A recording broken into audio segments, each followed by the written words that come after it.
We came into this world with nothing, and we're going to leave with nothing. Everything we accumulate or do or have is not going to be here.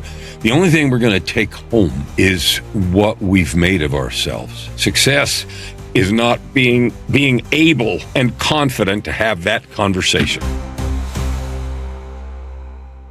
He spent decades as a high-powered energy executive. He testified before Congress. He helped unravel the Enron scandal, if you remember that, all while hiding a secret life of addiction and depression. Then he flatlined in an ICU and everything changed. And what he built next might be the most remarkable second act that I've ever heard. Welcome back to The Root of All Success. I am your host, the real Jason Duncan. This is episode number 347. My guest is Kellan Fluckiger. He's an executive turned coach, an author of over 30 books, a billboard-charting choir performer, and a man who has literally come back from the dead.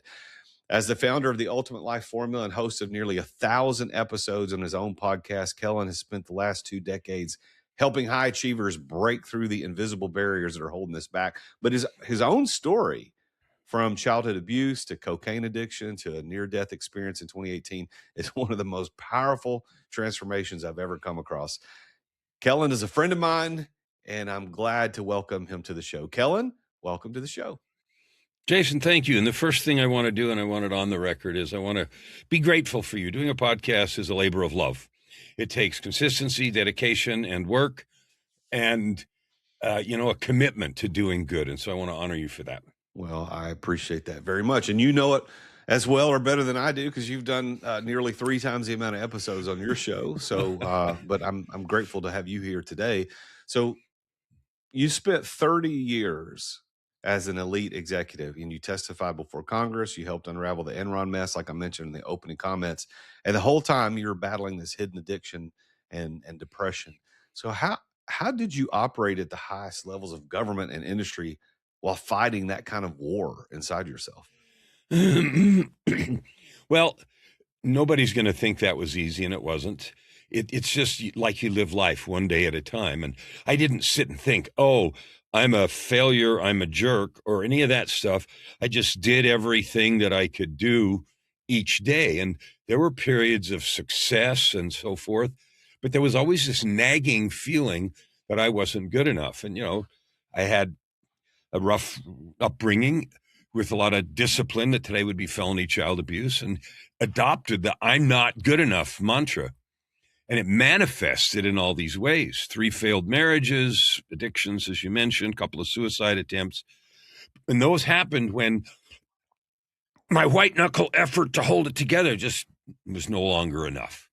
So that's kind of how it worked. A day at a time, white knuckle. If I can just suck it up some more, I'll be okay. Well, you just described your upbringing as abusive and tormented. I mean, you said it was what today would be considered felony child abuse. So at what point did all of that pain turn into a drive for ultra high performance? And when did you kind of first realize that drive might also be destroying you because it kind of cuts both ways? It absolutely cut both ways. Because I internalized the I'm not good enough, I thought the only way to do this was to prove I was okay. And so, I got straight A's, I got a scholarship in college, and underneath was fighting the control I felt and rebelling like any teenager, young adult might do. But mine was destructive. It was, experimenting with drugs or doing things that I knew my parents would hate, but then also feeling this yearning to get approval from particularly my mom, because my upbringing, the violence had a lot to do with religion. And it was couched in the you got to be good. And so I always felt like she had God on her side. And so if anything was wrong, it was obviously with me. A kind of sort of twisted, convoluted mess. And so the proof was I got to prove this to her and prove I'm okay and get that big stamp of approved on my forehead, which of course I never did. Now, during those days, you were spending, as my research indicated, about $3,000 a week on cocaine while you're running energy operations, major energy operations. So was there a particular moment where you had this awareness of saying, this facade that I'm living is not going to hold anymore, and I gotta do something different? Well, that happened in 2007. So 2007, that was 30 years. I started in that business in 77, 2007. Accidentally 30 years. I came home on a Friday night, like I always did. I was going to go party for the weekend and whatever. And then I had a divine intervention. This was not dying. That was 11 years later. But a divine intervention, out-of-body experience, spent 18 hours, I found out later, sort of in hell, reviewing all the life, all the suffering that had been inflicted on me and all the suffering I had inflicted on everybody else as a liar and an addict and a lousy partner and all the rest of it. And that extended experience was the most painful thing I had ever emotionally experienced. And when at the end of the long time, I heard a voice say over my right shoulder simply 3 words: "It is enough."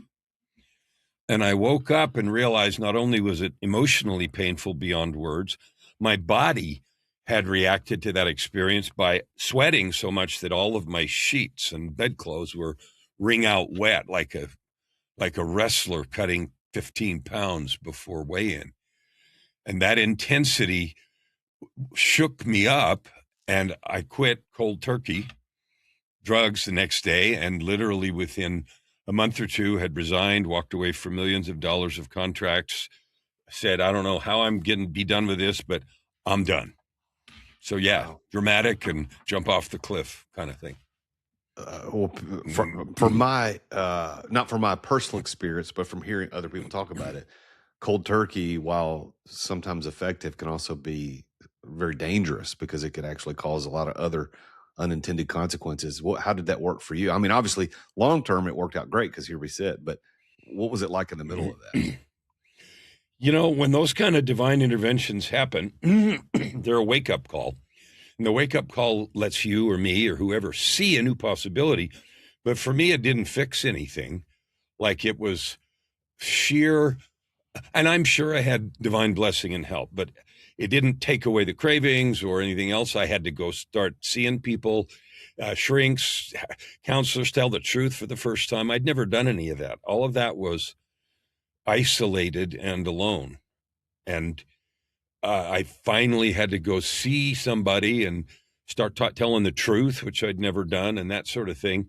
And one other piece to the divine intervention was 2 weeks after that first event, which I just described, another miraculous thing happened. Before I'd actually quit the job and walked away, there's another little story to tell here, but I'll see if there's any question you have about that. Well, no, go ahead, tell that story. Okay, cool. So because of the position that I held, I made decisions that affected companies sometimes to the tune of billions. And so I used to get a lot of free stuff, free tickets to this, and not bribes, but, be nice to Kellan stuff. And one of the things I got was a pair of tickets to see a Yo-Yo Ma concert. Now, if you like classical music, you know who that is. And if you don't, you don't. But in the classical world, I was like, So I'm going, but I'm like, I don't have anybody to take because I was single for the 3rd time and not interested in any of that. So I asked in the groups I managed who likes classical music. And a woman in one of the groups said, I do. And I said, okay, cool. Have I ever given you anything before? Because I gave away stuff all the time. She said, no. Okay, fine. See you there. So I gave her the tickets. We met at the venue, which was about 3 weeks later. So as of that night, I'm now 3 weeks stone cold sober. And the concert was amazing and everything else. And halfway through the show, that feeling that I had the night of the intervention came back over me, not painfully, but the spirit. And the voice said to me, you need to marry this woman. And I said, you're flipping insane. I said, I'm 3 weeks sober. I've failed at this 3 times. I obviously don't know how to do it. You got your wires crossed. And so later that night, we were backstage because they were literally $1,000 tickets, backstage passes, reception, all that crap. We're backstage, and the voice came back and said, and you need to tell her tonight. And I thought, okay, this is not going to work. I said, first of all, I don't know her well enough to know whether or not she's in a relationship. Number 2, she could have me arrested for like harassment or something. I mean, not happening. And you don't win those arguments. So I did, and it went about like you would have expected. Are you insane? And she left. But in the next 3 weeks, she had her 3 or 4 weeks, she had her own set of experiences, and she didn't call the cops, and she wasn't in a relationship, neither of which I knew. And about a month after that show, I walked away from all those contracts. She left her entire career, and she walked off into the sunset with me. And her name is Joy, which you cannot make up. And she was literally the angel that was sent to help me learn how to tell the truth, how to be a person, how to have a relationship, how to do all that. And today she's my business partner. We've been together now in almost 19 years. And I could not have been blessed with a more divine being in my life. I love that. Such a great story. Third time's a charm, maybe? Or is it fourth? Fourth. Okay. Fourth time's a charm. That'll work. She's incredible. Every time I tell the story, I get emotional because it was such evidence. God did not leave me alone. I was alone. And he said, no, we'll do this thing. And Joyce said she knew she had a soul contract. And well, this was it. God looked at Adam in the garden many, many years ago and said, it is not good for man to be alone. So good for you. So, hey, 10 years later, approximately, in 2018, you flatlined in an ICU. And you've written in your books about meeting God at the door. So tell me, what did you see? And what did you bring back with you from that experience? 4 things. So what happened is I got a fatal illness. So this wasn't miraculous. We'd spent 11 years building a business, right, and written some books and things. And I got a fatal illness, and I went to the hospital, and, you go to the ER, and usually it's an hour or 2 before they see you, depending on whatever. And in 10 minutes, I was in a private room. I'm like, what? 10 minutes in private room? So they admitted me to the hospital, and gradually and I sent Joy home because we had animals. But over the next few hours, they did tests and x-rays and stuff. They kept coming back in with worse news. Double pneumonia. We're going to put you in the ICU. We're going to put you in biological isolation. So think double doors, masks, and that. Okay. And then they came back and said, do we have permission to intubate you and do anything we need to do to preserve your life? And I said, what? Okay. By then, my body was trembling. I was shutting down.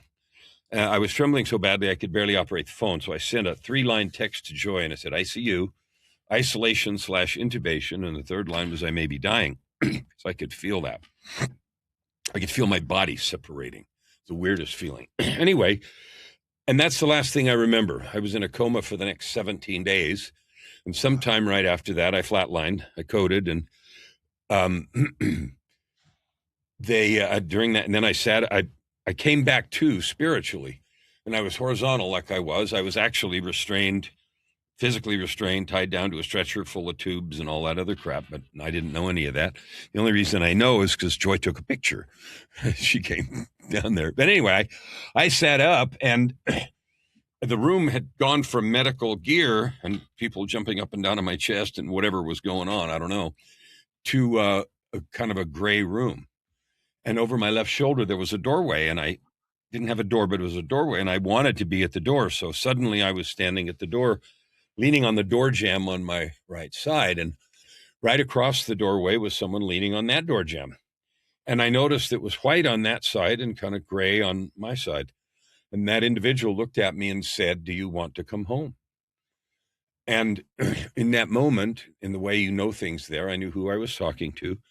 I knew what the doorway was. I was talking to God. Yeah. People ask, how do you know you were talking to God? Well, and I say, well, he didn't have a name tag on, said, hello, my name is God, but you just know that. And so I knew what the question meant. I knew what the threshold was. And so we talked for a little while about everything that had happened since 2007, what we'd built, what we were trying to do, and all the rest. And finally I said, well, I'm not done yet. He said, okay. And I'm sure that's when they were able to restart my heart. The next day, I was back at the door, and that previous question didn't come up because I'd already decided that. And people sometimes say, how do you know it was the next day? It was the next day, okay? I don't know. You just know that. So anyway, he said, okay, so you're going to stay. What are you going to do? So we started talking about what I'd been doing in the books and coaching, and etc. And then I had an experience that I cannot describe. The best that I can do is point people to an old movie made in the 90s called Contact with Jodie Foster, where she takes this crazy trip to the universe in that little bubble that they built. It felt like that. It felt literally like if I hadn't been in a protective bubble, I would have been incinerated. I saw the immense majesty and glory of infinite domains. Felt like being fed with a fire hose. And we use that phrase when we talk.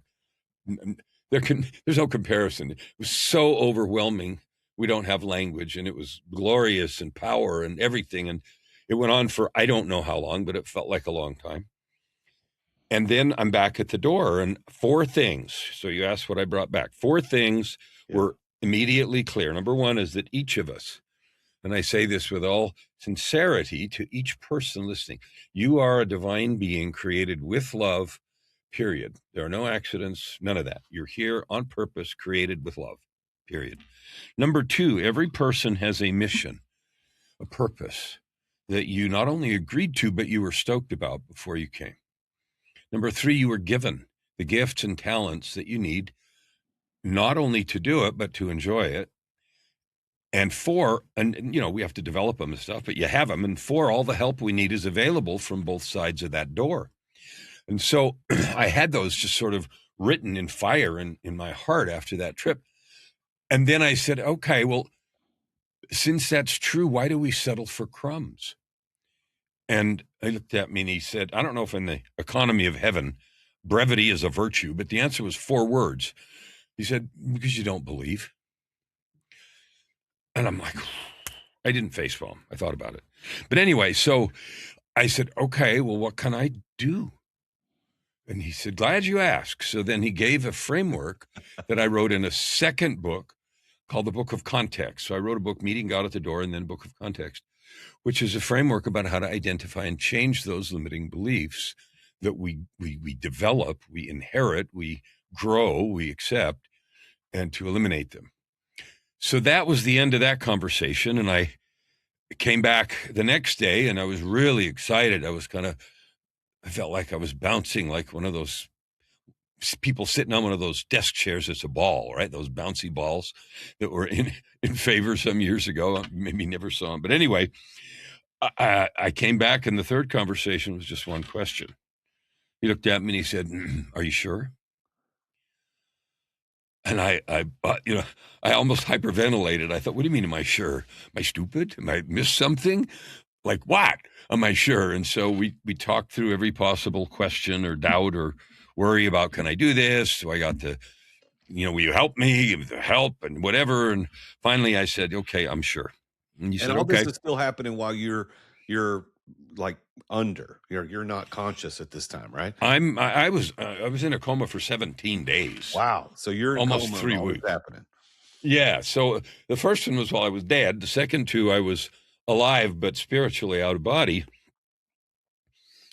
And finally I said, yeah, I'm sure. And he said, okay. And nothing was said, but it ended with a finality that I knew was done. We were done. And then 7 to 14 more days later, I woke up. We're going to get back to Kellan in just a moment. But first, I want to talk to you about something I think is important. If you're a business owner listening to this podcast, which I assume you are because that's what this show really is for.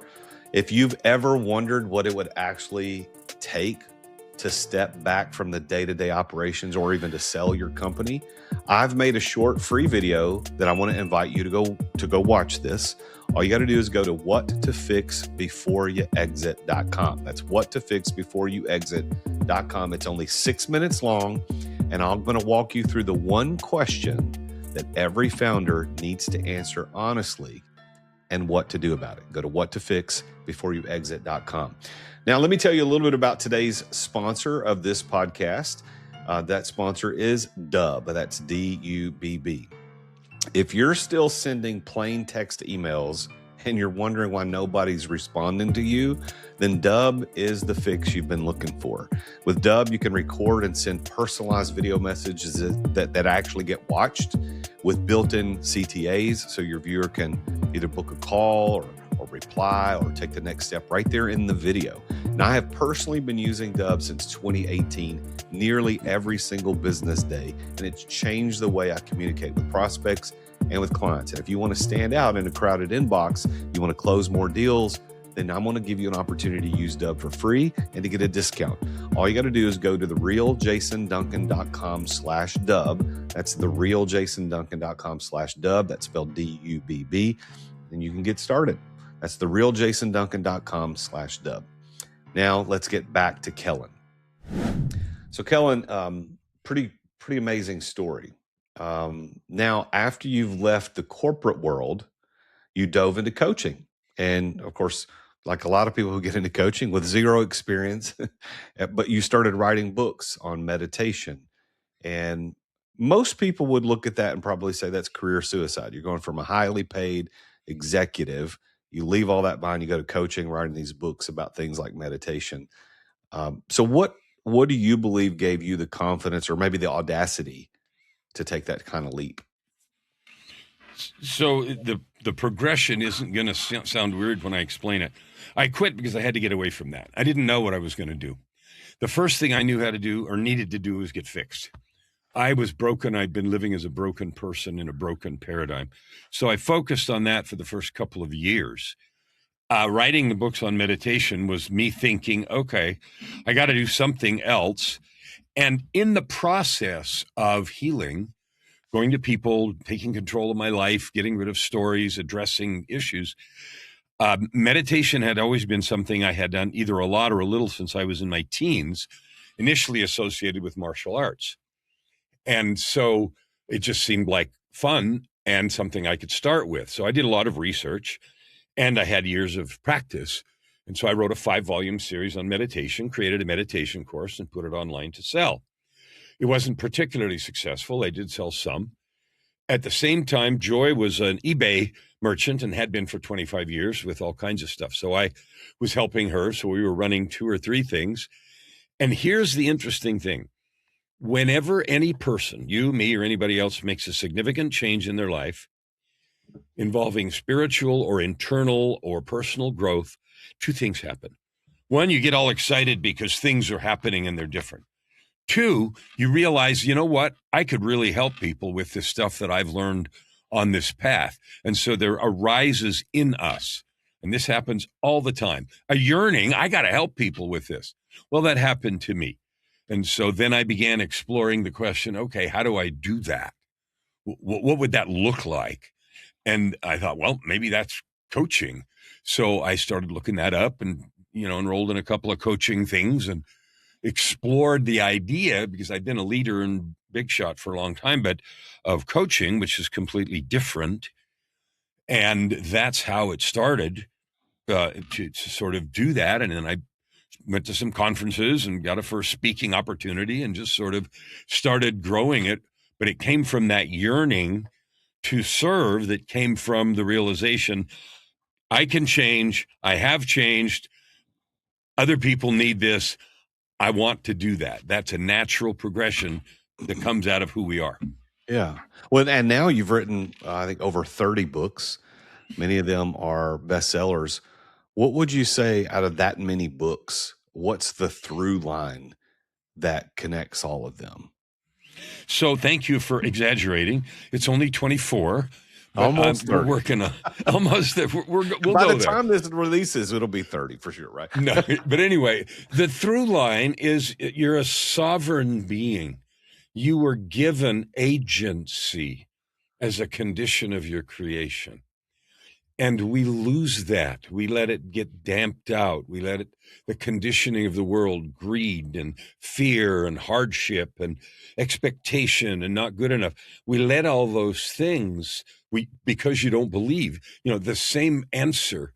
So the through line is that, and every single book has come from blood on the floor, my own experience in this process. So the meditation books, Tightrope of Depression, Forgiveness, Walking Without Fear, Meeting God at the Door, the Book of Context, The Results Equation, which is a hardcore business book about how to make any goal happen.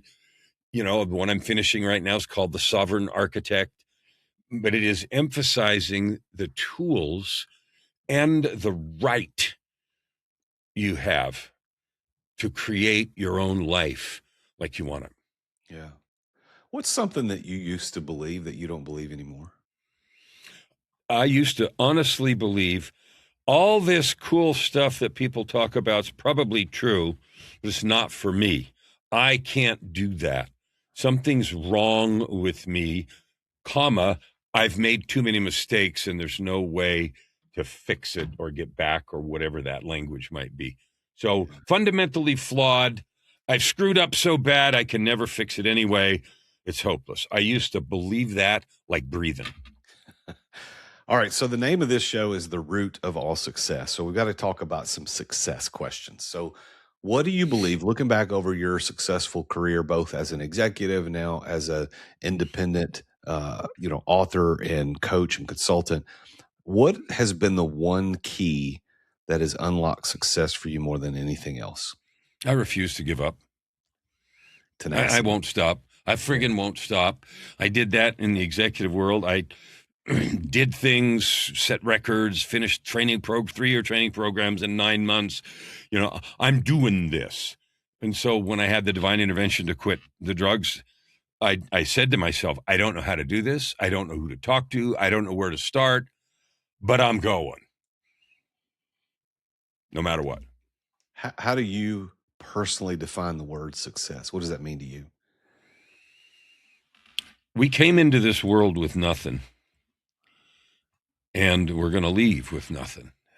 Everything we accumulate or do or have is not going to be here. The only thing we're going to take home is what we've made of ourselves. Success is not being able and confident to have that conversation. Yeah. So based on that definition of success, do you consider yourself successful? Absolutely. My show's The Ultimate Life, and I literally live in that. I'm happy every single day. I don't have any bad days. I don't believe in that because I create it. And yeah, it involves creating money, purpose, prosperity, and joy. You got to have cash. So I've had a lot before, and I'm creating cash now. It's not the measuring rod anymore. I used to have 6 cars and motorcycles and houses and blah, blah, blah. And that's all fun. But at the end of the day, when the lights go out and it's quiet, it is not power inside. You talk a lot about the word context and how that idea of context and the idea that our beliefs shape our reality before we ever take action. And I heard a long time ago that this phrase context determines experience. And the analogy that was used when I was taught this was if you're driving on the freeway or the interstate and you always believe that you're in the slow lane, well, that's not true. It's just the context of what's happening makes you believe certain things. So what do you believe that it actually looks like when someone changes their context, and how fast can that happen? So I'm going to give you an acronym, B DEEP.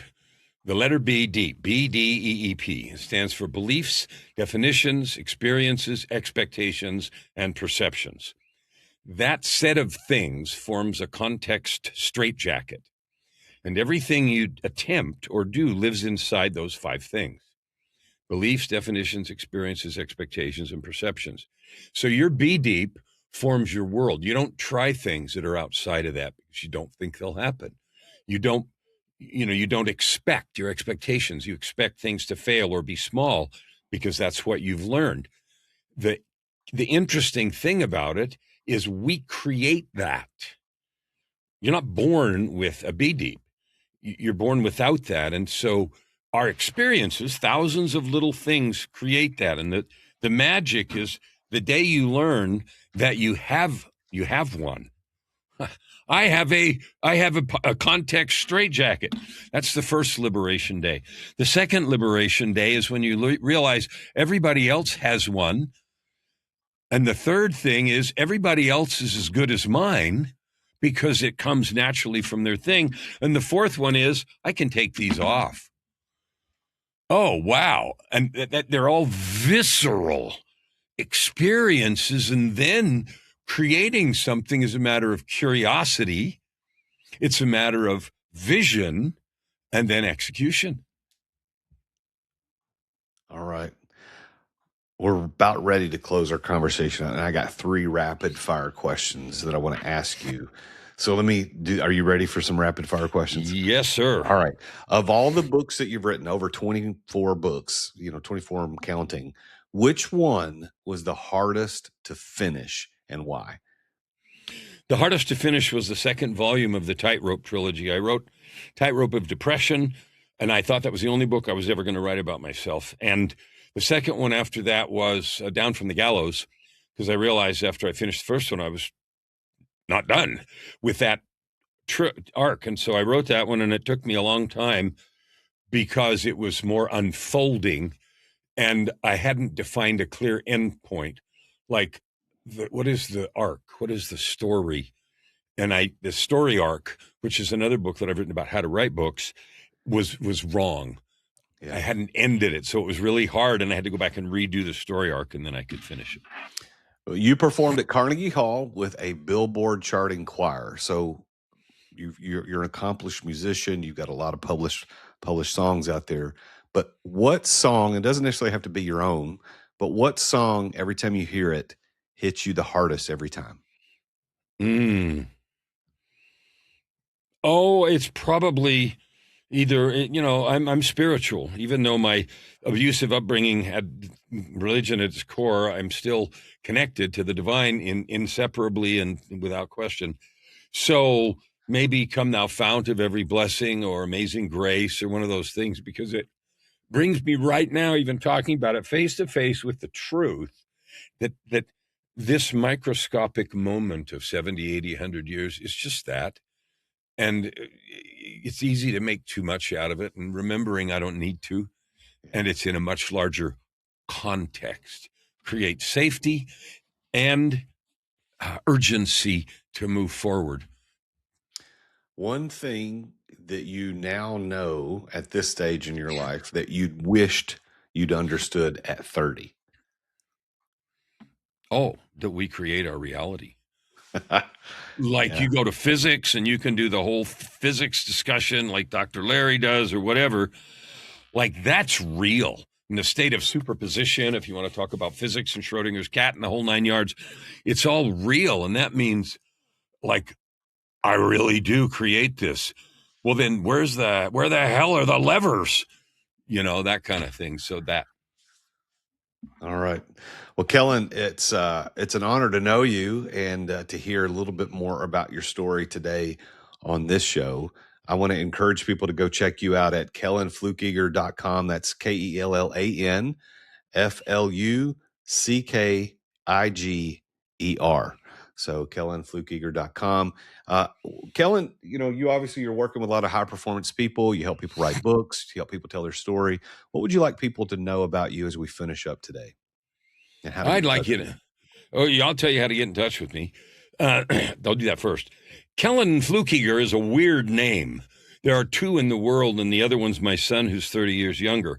So you can find me anywhere: LinkedIn, Facebook, Amazon, Google. I think there's thousands and thousands of hits. Type in Kellan Fluckiger, and there's, all the way from my testimony at Congress and everything. So you can find me anywhere, everywhere. If you want to find the books, go on Amazon. If you want to see, I have thousands of YouTube videos and stuff like that. So I'm easy to find. The one thing that I want you to know is that I love you. You are a divine being, and there's nothing you can't have. And if there's something I can do to help you both understand that and use it, let's talk. And that, ladies and gentlemen, is true.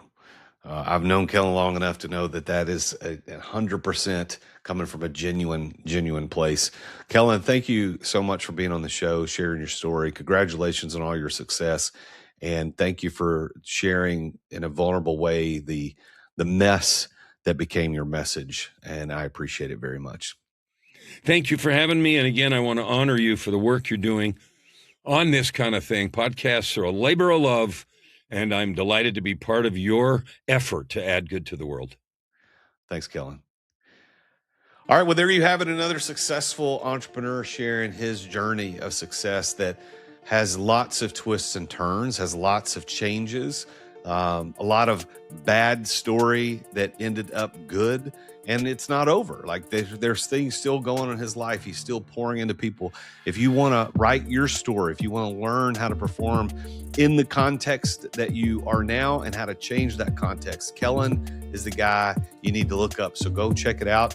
All the contact information will be in our show notes.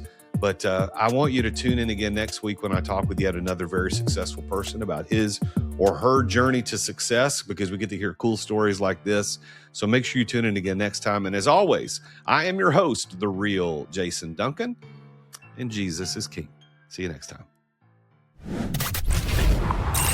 Attention business owners. Attention business owners. Feeling burnout from running your business? Uncertain if you're nearing burnout?